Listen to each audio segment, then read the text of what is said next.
Jasmine swiftly intervened, instructing Serenity not to go out and assuring her that she would handle the situation. She rushed to the entrance, grabbing Sean's arm and forcefully pulling him away. Despite Sean's attempts to resist, Jasmine persistently guided him to his car.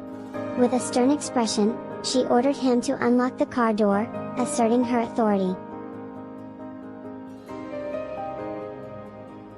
Reluctantly, Sean complied, and Jasmine swiftly secured him in the passenger seat, warning him to stay put. Ignoring his protests, she closed the car door and joined him inside, promptly starting the car and driving away. Observing the scene, Serenity felt a mix of frustration and curiosity. Despite everything she had said to Sean, he had still sought her out. She wondered if he was trying to pressure her to relocate her shop or disrupt her partnership with Jasmine.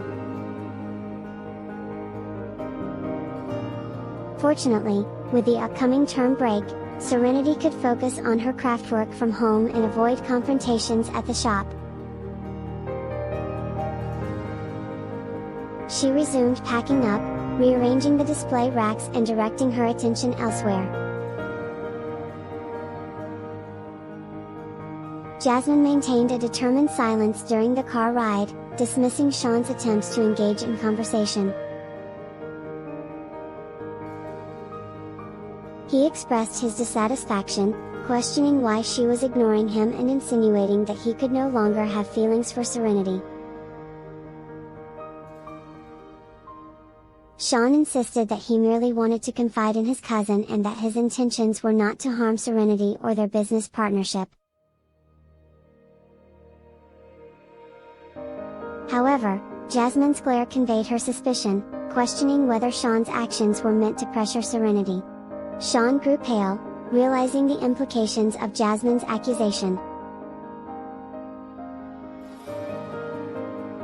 He stubbornly maintained his innocence, claiming that he was unaware of Serenity's presence at the shop and that he had been facing difficulties at work, seeking solace from his cousin. He emphasized their close relationship, highlighting how he relied on Jasmine's support during challenging times. Jasmine's protective nature and willingness to stand up for him differentiated her from other family members, which had garnered his parents' appreciation and support for her family. Jasmine's unwavering support for Sean had been a constant in their lives, but now, for the first time, she stood firmly against his pursuit of the woman he loved. Her opposition weighed heavily on Sean, intensifying his agony and the realization that he might never obtain his heart's desire.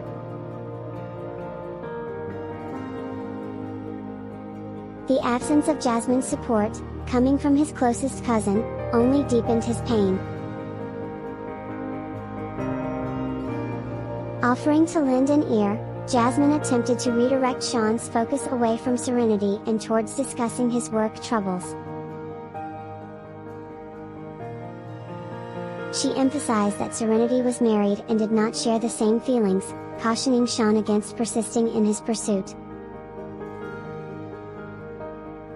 She pointed out the detrimental effect it had on their friendship, causing arguments between Serenity and her husband.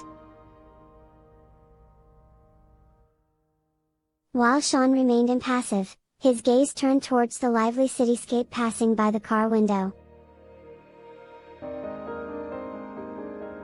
Unable to resist his feelings, Sean admitted to Jasmine that he couldn't help himself, despite knowing it was wrong and inviting criticism.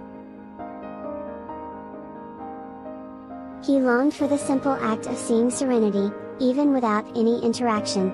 He lamented the injustice of Zachary overtaking him and Serenity's affections, despite their long history together.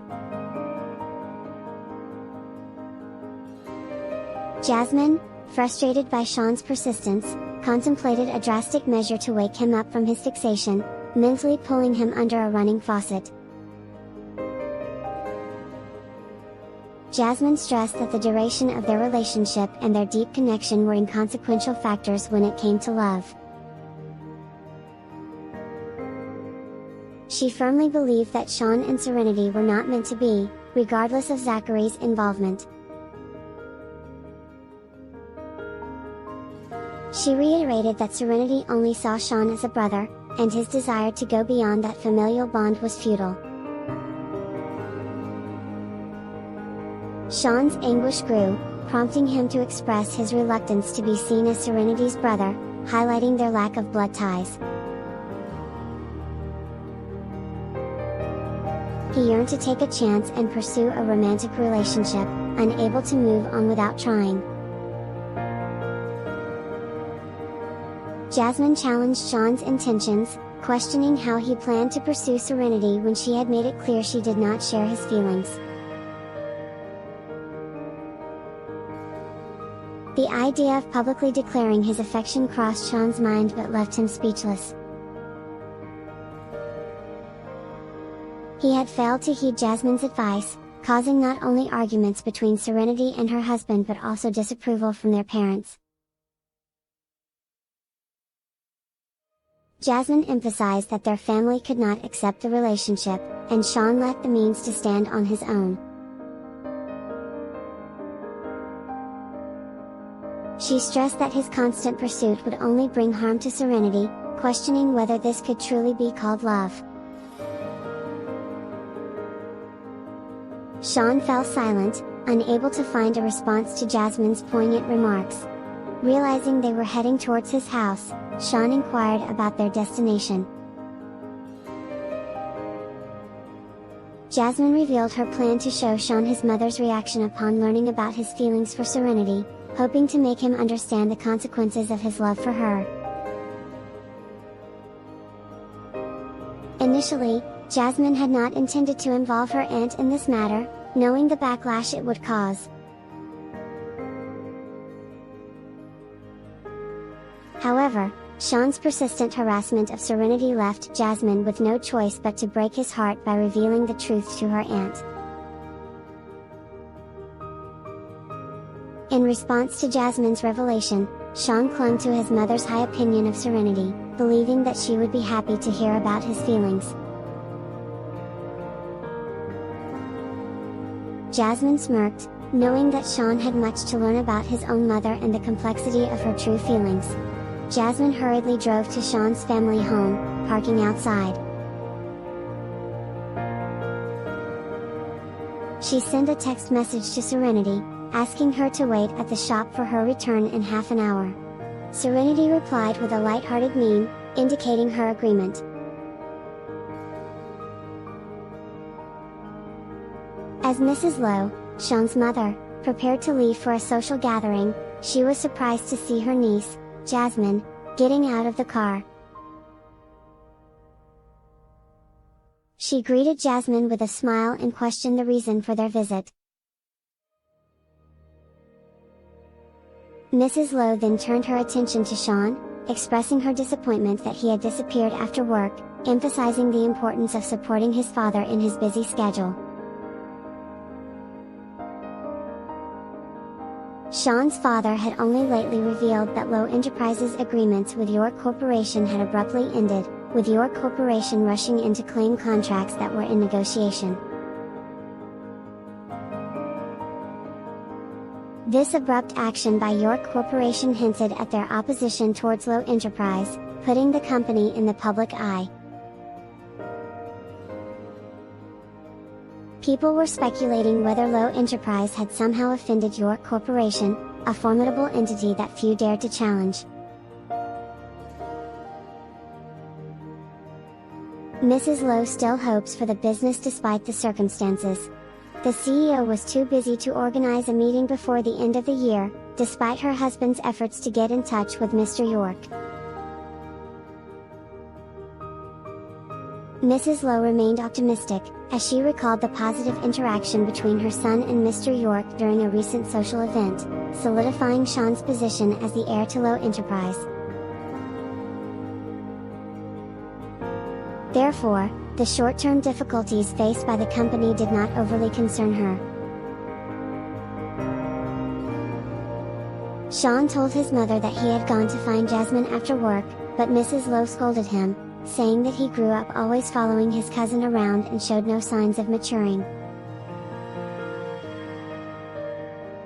Jasmine approached her aunt and complimented her makeup, remarking that she looked much younger. Mrs. Lowe playfully responded, jokingly asking Jasmine to bring good news about finding a good man in her life if she wanted to truly make her look younger. Jasmine assured her aunt not to worry, hinting at a grand gift when she eventually got married. Mrs. Lowe expressed her fondness for Jasmine, declaring her as her favorite niece and promising her the biggest gift and a grand wedding when the time came. As they headed back inside the house, Jasmine requested a private conversation with her aunt, prompting Mrs. Lowe to inquire about the matter. Sean's father is attending a business dinner and won't be back until midnight while Sean's sister is away on a trip. There were only 3 people in the house: Mrs. Lowe, Jasmine, and Sean.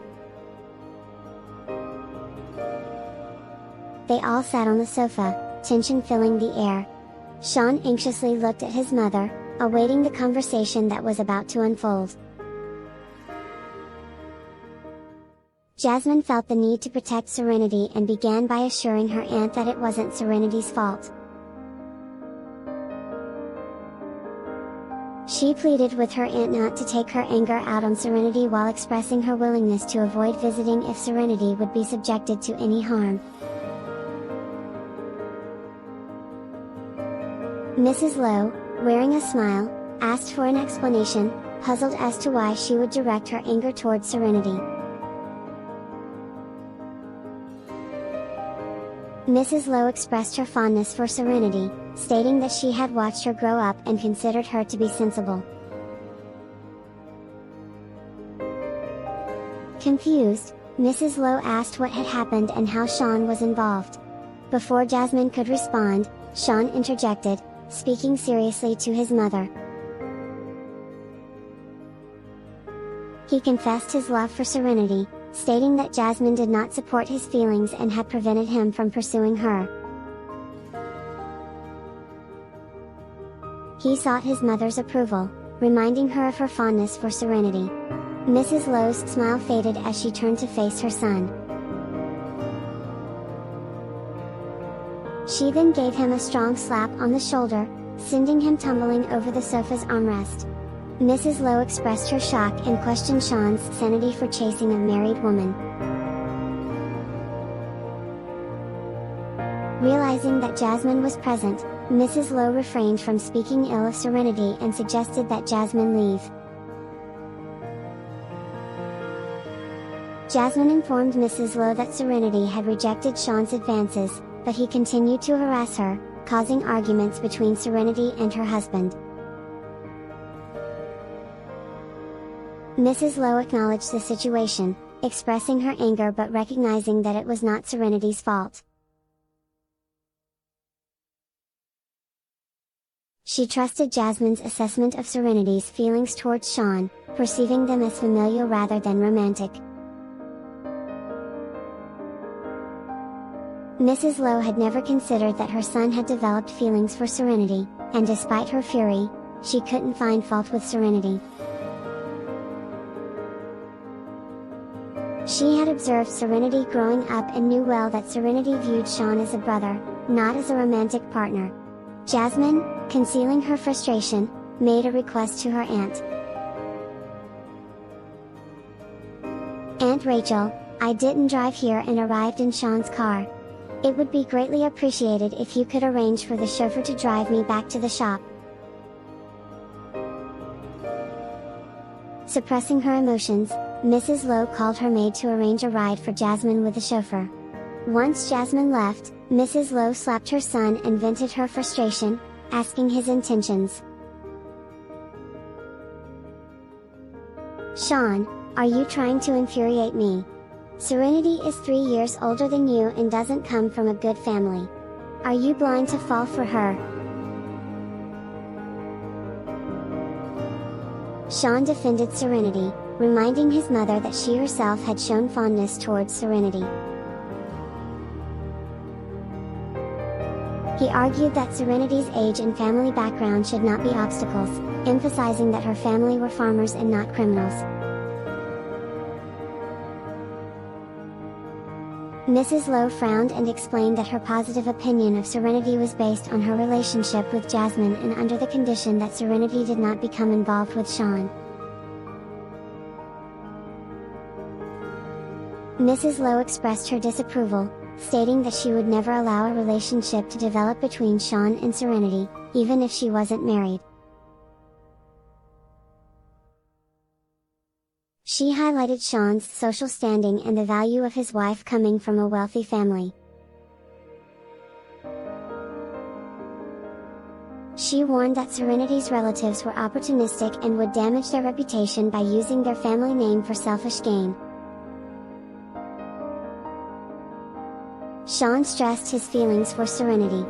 He asserted that Serenity's troubled relationship with her family shouldn't influence how people view her. However, Mrs. Lowe remained firm in her stance, accusing Sean of being a homewrecker due to his persistent pursuit of Serenity. She threatened him, warning that she would take action against Serenity if he continued to bother her. Sean was shocked and devastated by his mother's cold-hearted words. He realized that despite his mother's previous fondness for Serenity, her opinion had changed drastically upon learning about his feelings for her.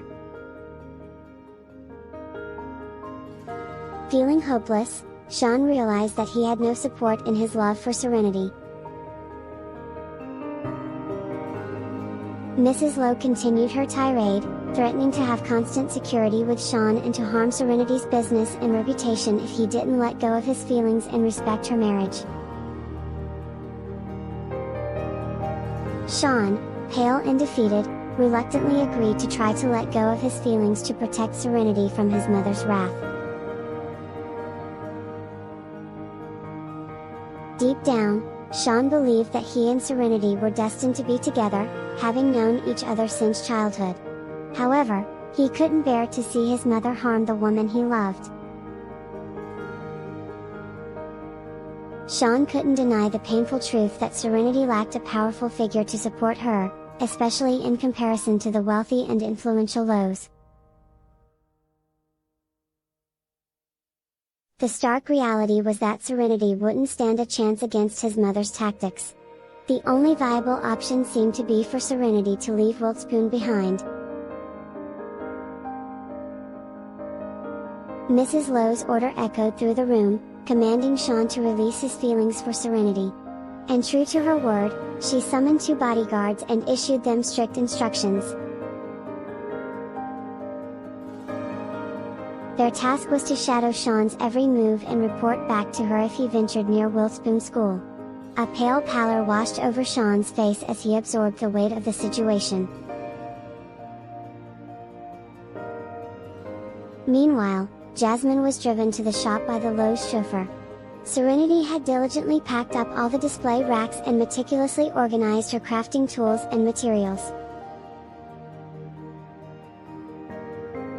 She took care of the groceries, bagging them along with the snacks. The shop would remain closed starting from the following day, only reopening after the term break concluded next year.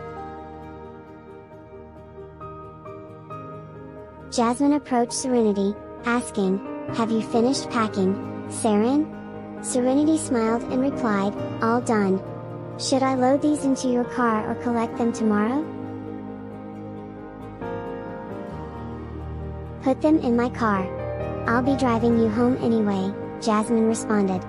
Serenity began transferring the items into Jasmine's car, her smile still intact. "We're going out for drinks. But how will you drive me home? I won't accept a ride in your car if you're planning to drink and drive." "I'll arrange for a designated driver," Jasmine assured her.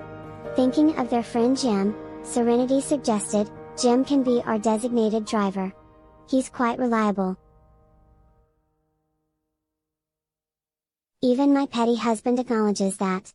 I'll give him a call when we're ready to head home, so he can drive us."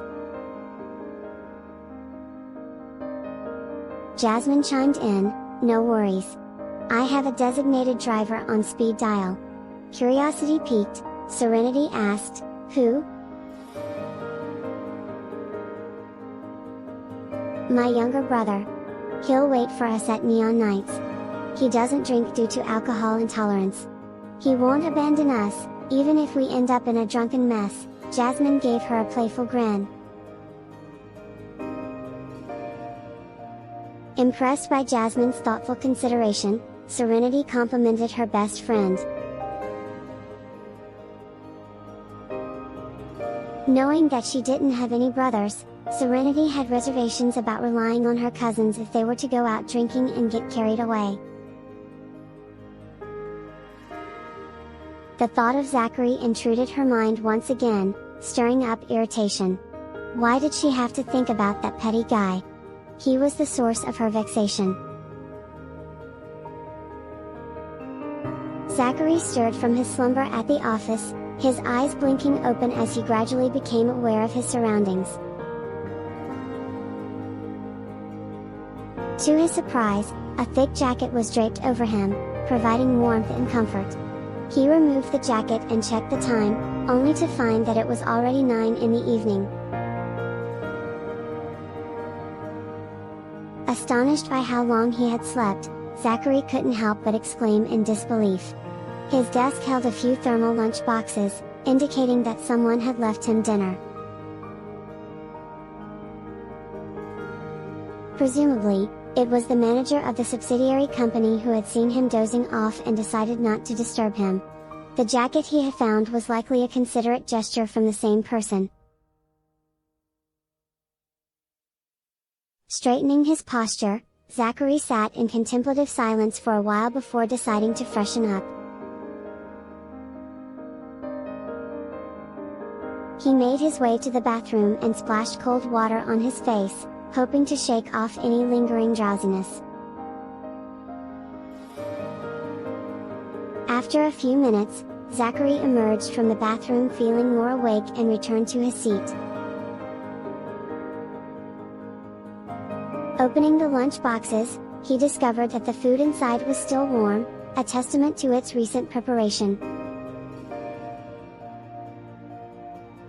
He settled into his chair and began to eat, occasionally glancing at his phone to check for messages.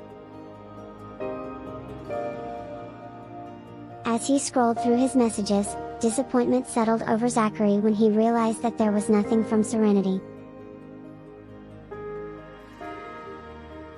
Mrs. Lane had informed him that she was no longer angry, and he wondered if Serenity had forgotten about him amidst her activities at the shop or while spending time with her sister. His mood sank, and was feeling dejected.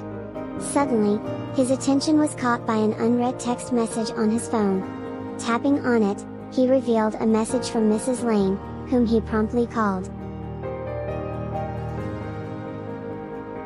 It had been sent in the afternoon, but Zachary had been deep in slumber and hadn't heard the notification. Mrs. Lane answered the call after a while, explaining that she had made an excuse to step out and take his call.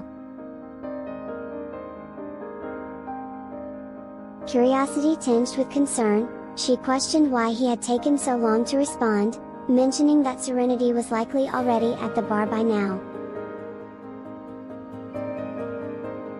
Realizing his delay, Zachary solemnly replied, "I worked through the night and couldn't stay awake in the afternoon.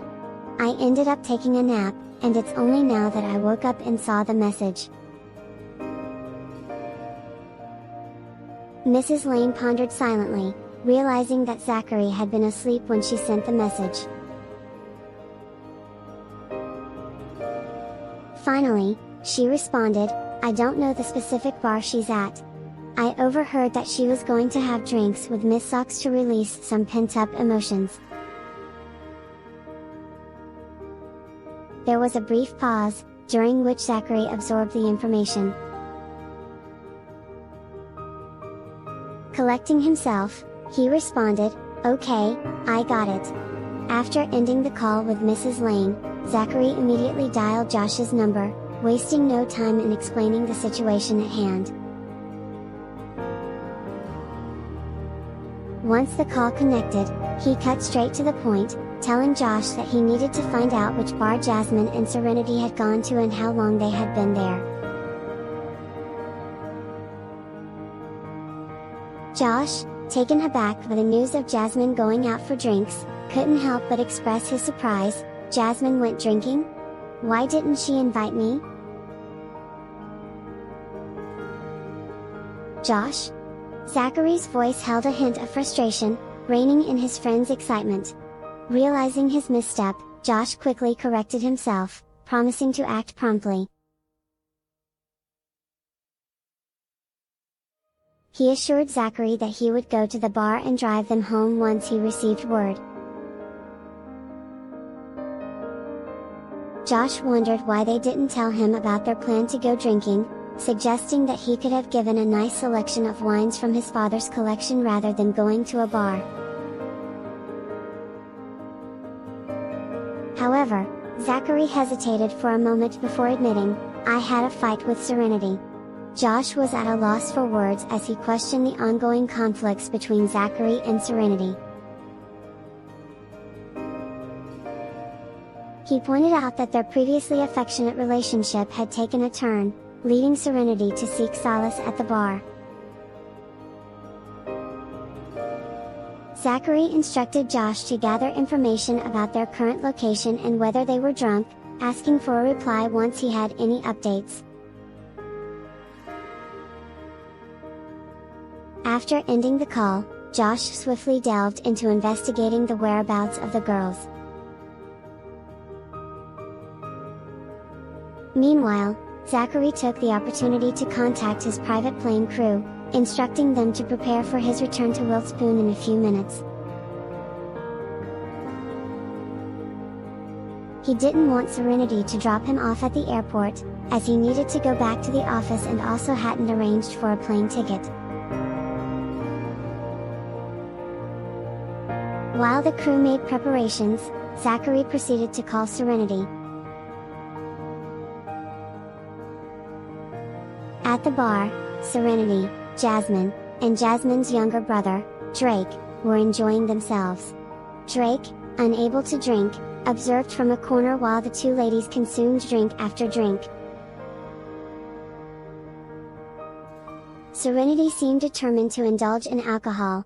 Concerned about Serenity's condition, Drake spoke up, urging her to be cautious and suggesting that she couldn't handle that much liquor. Serenity responded with a smile, expressing her desire to get drunk and forget about Zachary. Jasmine assured Drake that Serenity was feeling down. She advised him not to interfere and let Serenity drown her sorrows for the night, knowing she would wake up with the consequences the next day. Serenity's phone rang, and she suspected it might be her sister. She handed the phone to Jasmine and hesitated, questioning whether she should answer Zachary's call. Despite having a few drinks, Jasmine remained clear-headed and left the decision up to Serenity, emphasizing that she couldn't make that choice for her. Serenity, feeling rejected by Zachary's previous lack of response, decided to decline his call. However, Zachary persisted and called again. Serenity rejected his call once more, but he immediately dialed her number again. This back and forth continued for several attempts, leaving Zachary with a grim expression. Zachary gave up on trying to call Serenity and received a timely call from Josh.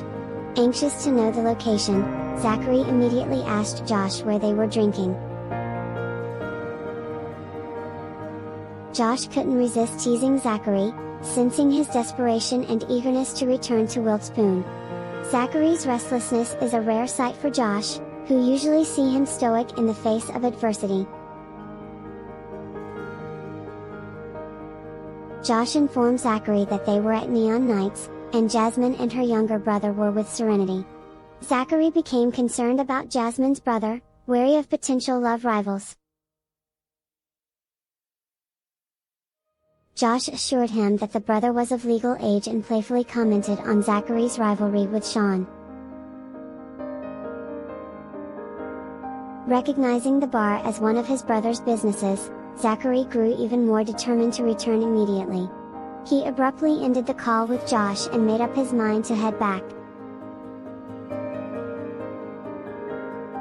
Meanwhile, Josh, amused by Zachary's reaction, prepared to visit Neon Nights, hoping for a chance encounter with Jasmine.